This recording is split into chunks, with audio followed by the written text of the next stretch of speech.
My dear friends, there will be days when the wind howls louder than your prayers. Moments when the world feels like it is closing in, when every voice is raised and every soul is shaking.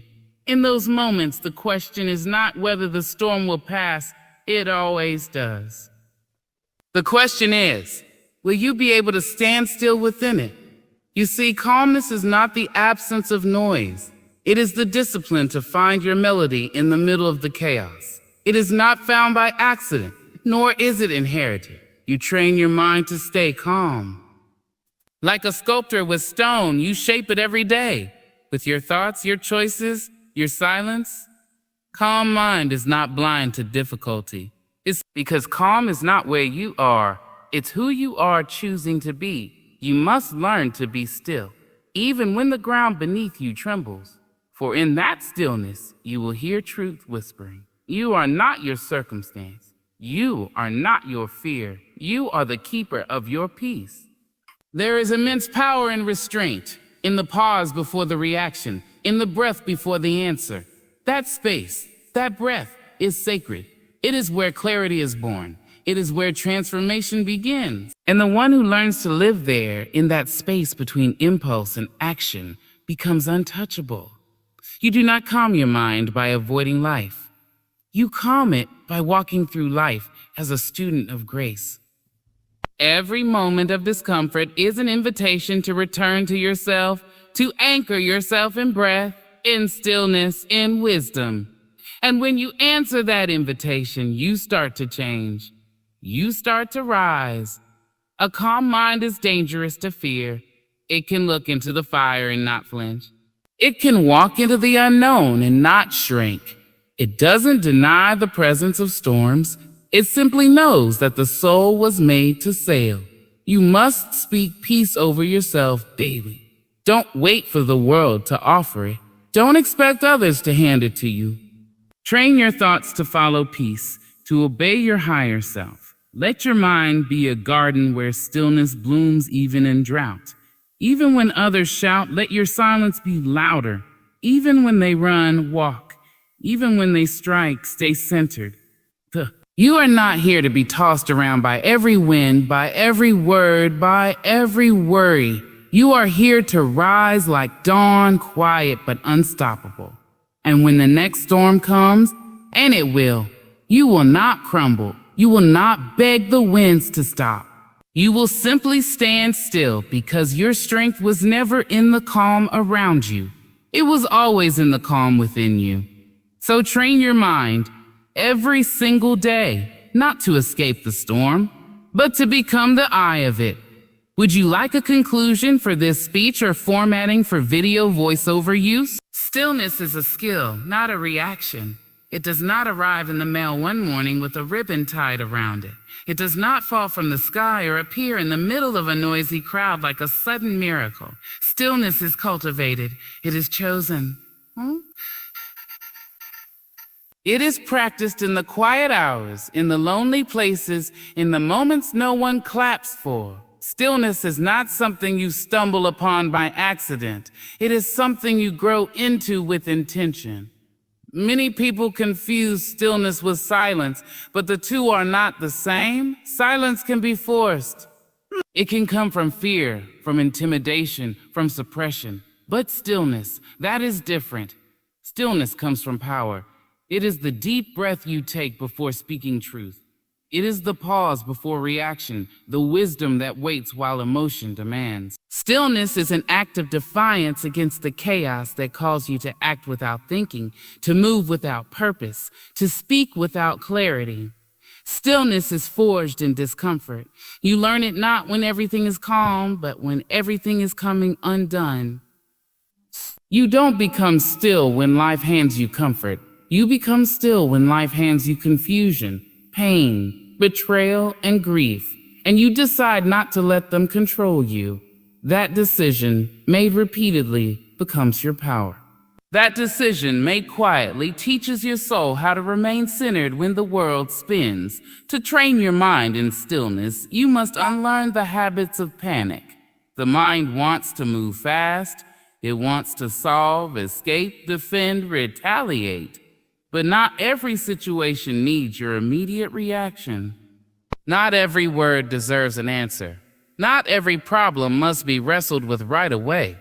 Stillness teaches you how to observe without absorbing, how to listen without assuming, how to feel without losing control. The strongest people are not those who shout the loudest or act the fastest.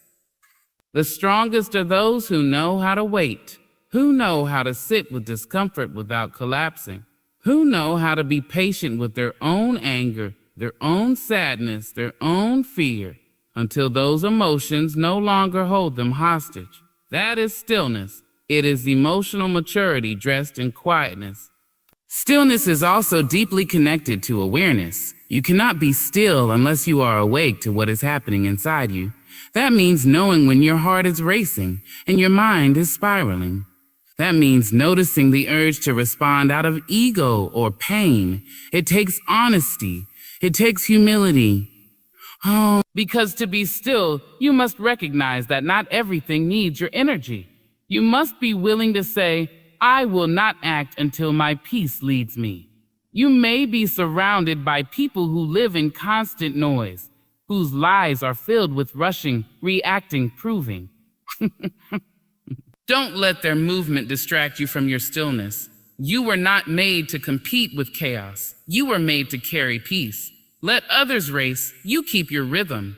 Let others react, you return to your breath. Let others burn out, you learn to burn steady. Stillness is not indifference. It does not mean you feel nothing, care about nothing, or do nothing. It means your actions are guided, not driven. It means your emotions do not dictate your behavior. It means you are strong enough to slow down when the world tells you to speed up. There will be moments when your stillness is misunderstood, when people think you are cold because you do not lash out, when they think you are weak because you do not yell back. Let them misunderstand. You do not owe anyone an explanation for your peace. Stillness is between you and your soul. It does not require approval. In the end, stillness is a gift you give to yourself.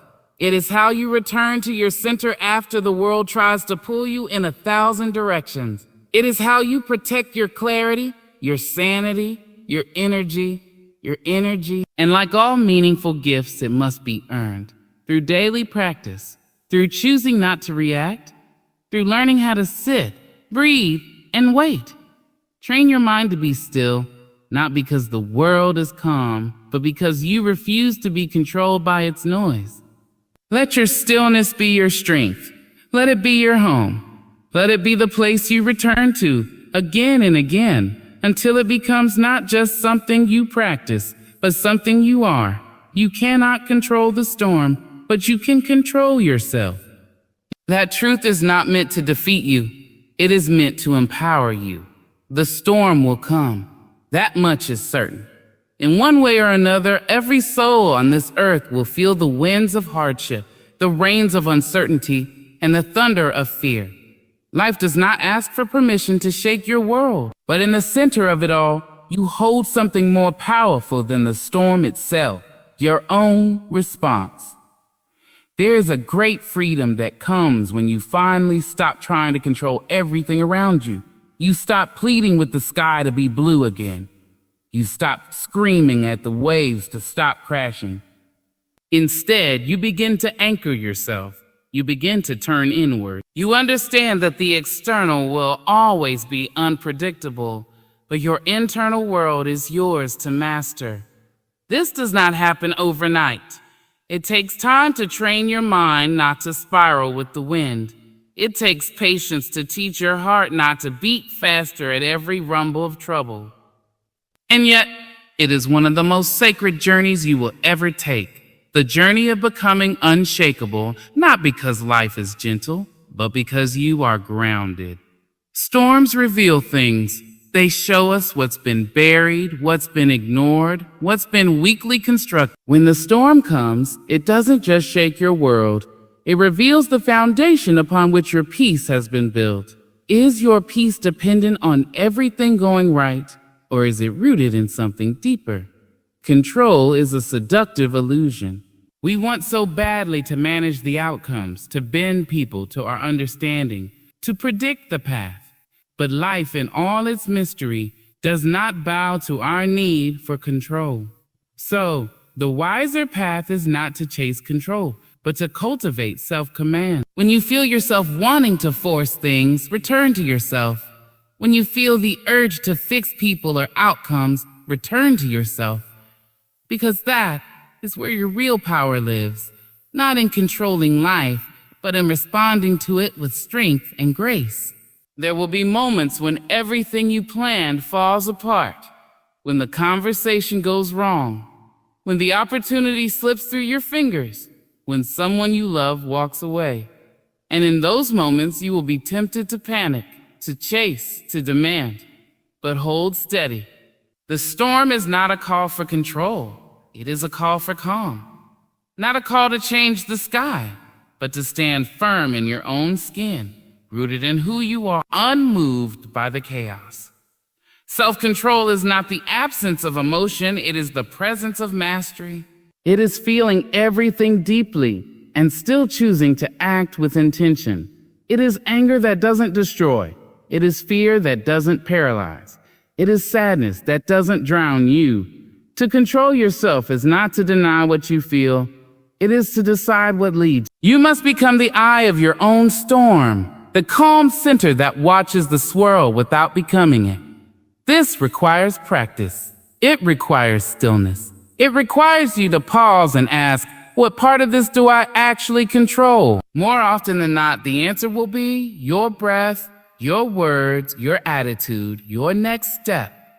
This is not weakness. It is wisdom. It takes great strength to sit in uncertainty without falling apart, to accept what is outside your hands and take ownership of what is within them. And slowly, you begin to realize that controlling yourself is not a small thing. It is everything. Because when you master your own response, you are no longer at the mercy of the world. You are no longer ruled by what they say, what they do, or what you fear might happen. You become your own compass. So let the storm come. Let the winds blow. Let life move as it must. But don't lose yourself in the trying. Don't forget that your power has never been in stopping the rain, but in learning how to dance beneath it without losing your rhythm. You cannot control the storm, but you can control yourself, and that will always be enough. The world reflects the peace you carry within. It may not always seem that way at first. Life is filled with noise, cars honking, people arguing, deadlines pressing, and screens glowing with conflict and comparison. In the midst of all that, it's easy to believe that peace is something that must be found out there, in some quieter place, in someone else's understanding, in a different circumstance. But true peace is not out there. It begins within. And once it's rooted inside you, the world around you begins to respond differently. Peace is not the denial of life's challenges. It's not a fantasy where everything is perfect and no one ever raises their voice or breaks your heart. Peace is the inner knowing that no matter what happens outside, your center remains steady. When that kind of peace lives in you, it becomes a lens through which you see and interact with the world. What's inside you becomes the filter for how you experience everything else. A person full of peace doesn't walk into a room and demand attention. They bring presence. They don't need to prove, to dominate, or to explain. Their calm speaks louder than noise. Their silence carries more weight than shouting. And it's not because life has been easier for them. It's because they've chosen again and again not to let the world determine their inner atmosphere. When you are unsettled within, the smallest inconvenience can feel like a disaster. A delayed message, a missed opportunity, a misunderstood word, it can all feel like an attack. You begin to see threat in everything. But when you are anchored in peace, those same things lose their power over you. You can pause. You can breathe. You can respond without being ruled by emotion. You begin to realize that the world didn't change.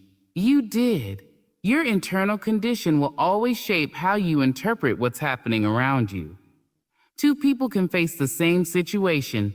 One reacts in anger, the other in understanding. One holds resentment, the other finds forgiveness. The difference is not in the situation, but in what lives within the person. That's the power of inner peace. It doesn't just change how you feel, it changes what you see. People can feel when peace walks into the room. It doesn't need to be announced. It doesn't dress itself up with perfection or hide behind performance. It's soft, but it is strong. It listens more than it speaks. It holds space for others without absorbing their chaos. That kind of peace is magnetic. Not because it draws attention, but because it draws comfort. Carrying peace within you is one of the greatest contributions you can make to the world. You cannot calm every storm, but you can be the person who refuses to add more fire. You can be the one who chooses softness when the world expects hardness, who chooses silence when others choose shouting,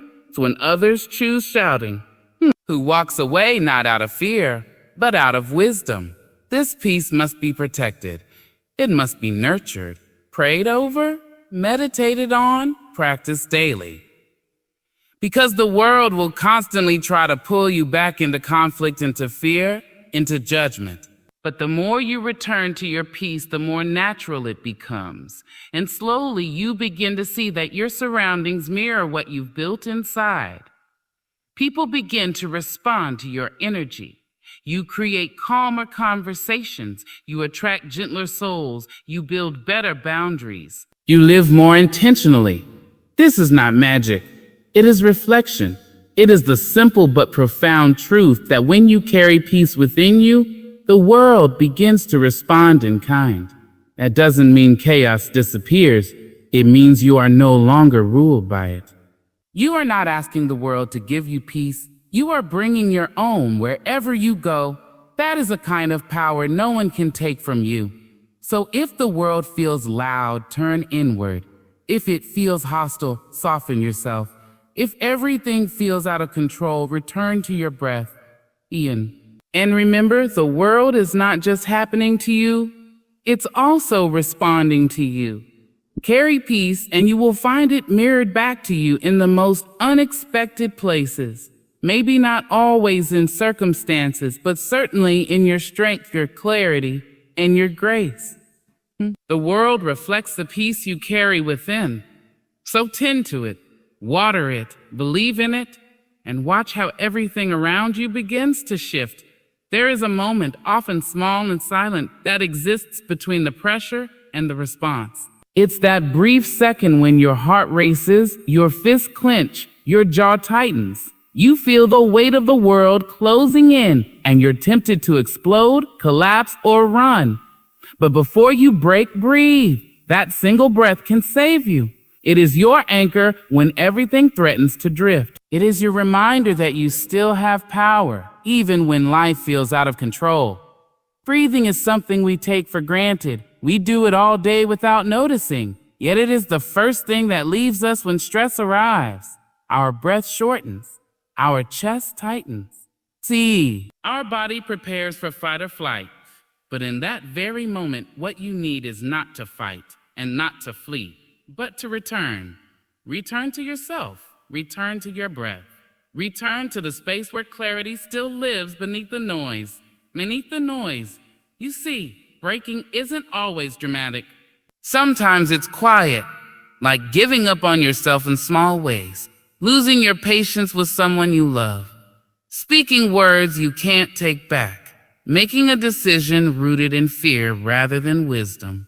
The break doesn't always come with a sound. It often comes with silence that sinks into your soul. But what if you could intercept that moment? What if instead of shattering, you paused? The breath is not just a physical act. It's a spiritual one. It is the bridge between mind and body, between thought and action. When you take a conscious breath in a moment of stress, you are telling your body, we are safe. You are telling your mind, we do not need to panic. You are giving yourself space to choose rather than react. To breathe before you break is not weakness. It is one of the greatest acts of strength. It means you're no longer ruled by impulse. You are no longer a slave to anger, to fear, or to pressure. You are becoming the kind of person who can feel deeply but still move wisely. Think of all the times you acted too quickly and the damage it left behind. Words you said that you wished you could gather back. Decisions made in the heat of emotion that unraveled everything you were working toward. The breath is your chance to stop that cycle. It is your reset. It doesn't erase the storm, but it allows you to walk through it with dignity. The world will give you many reasons to break. People will disappoint you. Plans will fall apart. Life will test your patience again and again. But no matter what's happening around you, the breath is always yours. No one can take it. No one can rush it. And when you use it well, it becomes your superpower. Imagine being the person who breathes before answering the insult. Who breathes before slamming the door? Who breathes before believing every anxious thought? That kind of person is not unaffected. They are self-mastered. They have trained themselves to pause, to reflect, to remember who they are even when the world forgets. And yes, it takes practice. You will forget. You will react. You will break sometimes. That is part of being human. But each time you remember, each time you stop and breathe instead of breaking, you are becoming stronger. Not stronger in the way the world measures strength, not louder or harder, but deeper, calmer, truer. That one breath can be the difference between damage and growth, between regret and wisdom, between pain and peace. And the more you honor it, the more powerful it becomes. It's not dramatic. No one may notice but you will feel the difference. You will feel yourself choosing a better version of you. So the next time the tension rises and the pressure builds, remember this. Before you say something you'll regret, before you let the fear consume you, before you break, breathe, close your eyes if you must, step away if you can, let your breath bring you back to yourself. Let it steady you when the world spins. Let it be your quiet rebellion in a world that pushes you to rush, to react, to unravel. Because sometimes the strongest thing you can do is not to fight, not to run, but to simply breathe and remain whole. There is a quiet strength in those who remain calm, especially when the world gives them every reason not to be. Calmness is often misunderstood. Some see it as passivity, as weakness, as an inability or refusal to fight. But calmness is not the absence of strength. It is its highest form. To remain calm when chaos swirls, when tempers flare, when fear grips others, is to demonstrate a level of self-control and depth that cannot be faked or borrowed. It must be cultivated, and once it is, it becomes an unshakable foundation. Calmness is not born in moments of ease. It is born in fire. It is born when you feel the pressure rise inside your chest, when your heart races, when your fists clench, and still, you choose not to explode. It is born in conversations where others yell, accuse, and belittle, and you choose not to meet them at that level. It is born in disappointment, in loss, in betrayal, when you feel every right to lash out, yet you decide to hold steady instead. That choice does not make you weak. It makes you wise. Anyone can shout. Anyone can react. But not everyone can respond with intention. Not everyone can hold their ground with grace. Not everyone can sit in the storm without becoming it. That's what calmness offers. Not an escape from life's difficulties, but a better way to meet them.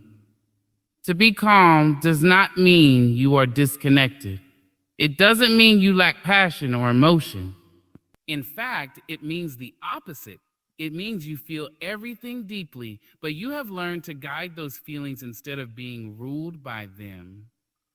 It means you have looked your anger in the eye, and rather than letting it explode, you've learned how to carry it with dignity, to express it with clarity, and to release it without destruction. Calmness is clarity. It allows you to see things for what they are, not through the haze of panic or pride. In moments of conflict, A calm mind can hear what is being said beneath the words. It listens not to reply, but to understand. It does not aim to win the argument, but to preserve the relationship, or, if necessary, to walk away without war. That is not weakness. That is wisdom in action. A calm person understands that energy is precious. They do not waste it trying to change things outside their control. They do not give it away to every offense, every slight, every inconvenience. They know that not everything requires their response. Some things are better left unanswered, not out of fear, but out of discernment. Not every fire needs your oxygen. Sometimes your silence is your strength. It takes great inner strength to remain calm in the face of aggression, to sit still while others try to provoke you, to respond with measured words while your emotions scream for release. But each time you do, you are not suppressing yourself. You are refining yourself. You are refining yourself. You are proving to yourself that you are not just reactive flesh and bone, but a soul with vision and restraint. Calmness also brings peace, not just to you, but to those around you. A calm presence can change the temperature of a room. It can diffuse tension. It can invite others to slow down, to reconsider, to breathe. When you carry calmness, you offer an alternative to chaos. You become a living example of what it looks like to lead with wisdom rather than noise. But make no mistake, calmness is a discipline. It requires practice, patience, and a deep commitment to growth. It does not mean you never feel upset, frustrated, or afraid. It means that you learn to pause before you act. You learn to anchor yourself before the wind comes. You learn to choose your peace over your pride again and again. And in doing so, you become someone others trust.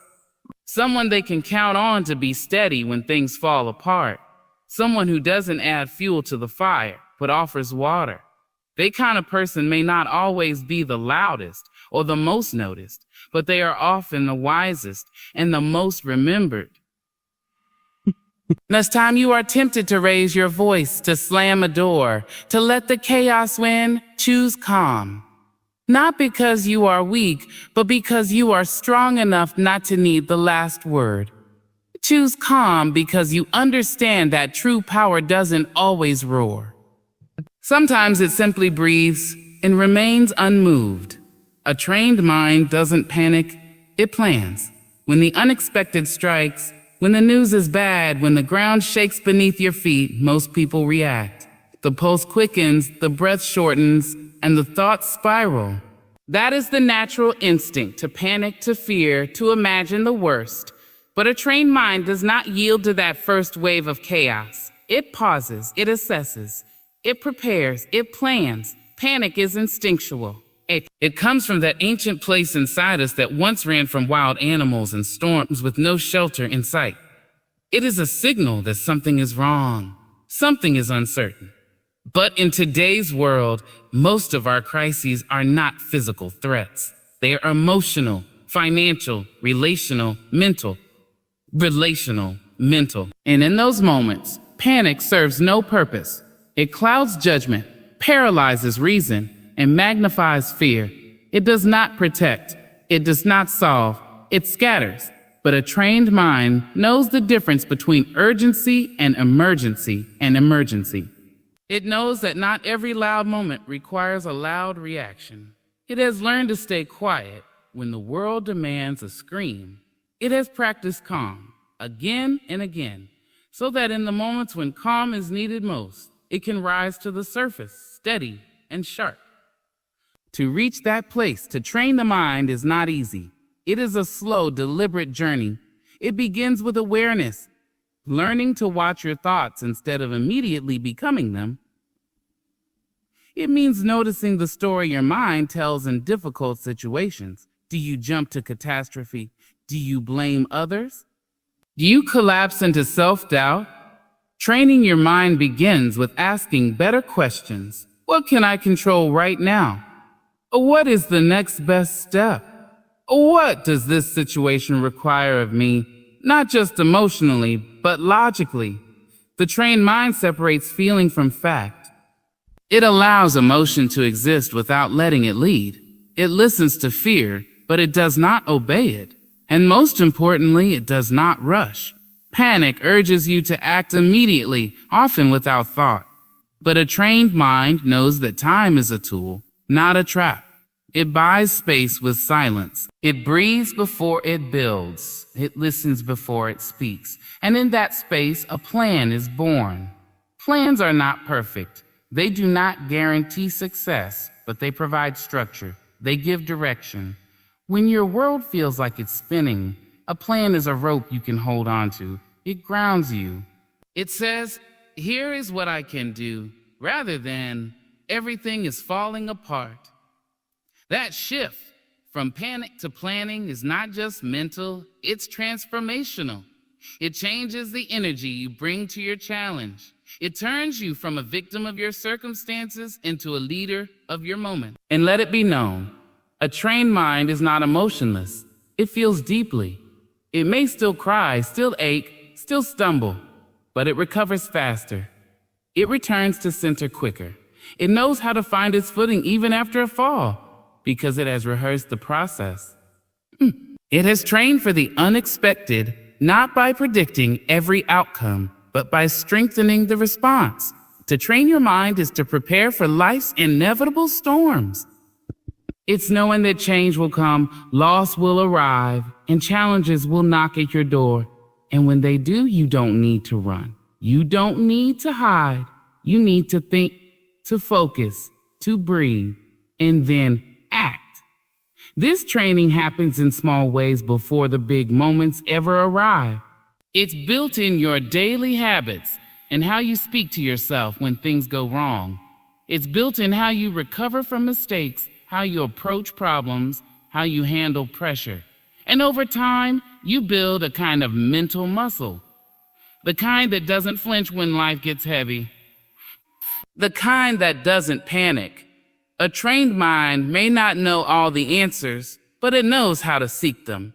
It doesn't freeze in confusion. It organizes, it prioritizes, it adapts. That is the real strength, not in being unshaken, but in knowing what to do when the shaking starts. So the next time life surprises you, and it will, remember this, panic is loud, but it is not wise. Fear is fast, but it is not always true. Take the breath, sit with the storm, let the noise settle.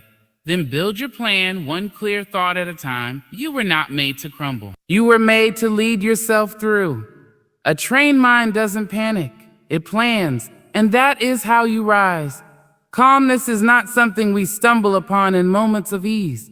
It is something we cultivate, refine, and protect through life's fiercest storms. The world will always offer noise, pressure, chaos, and uncertainty. But within you lies a deeper place. A place of choice, a place where you can decide to pause before reacting, to breathe before breaking, to think before panicking. You may not be able to silence the storm outside, but you can silence the storm within. And that is where your power lives. Stillness is a skill. It is not born of fear or avoidance. It is born of mastery.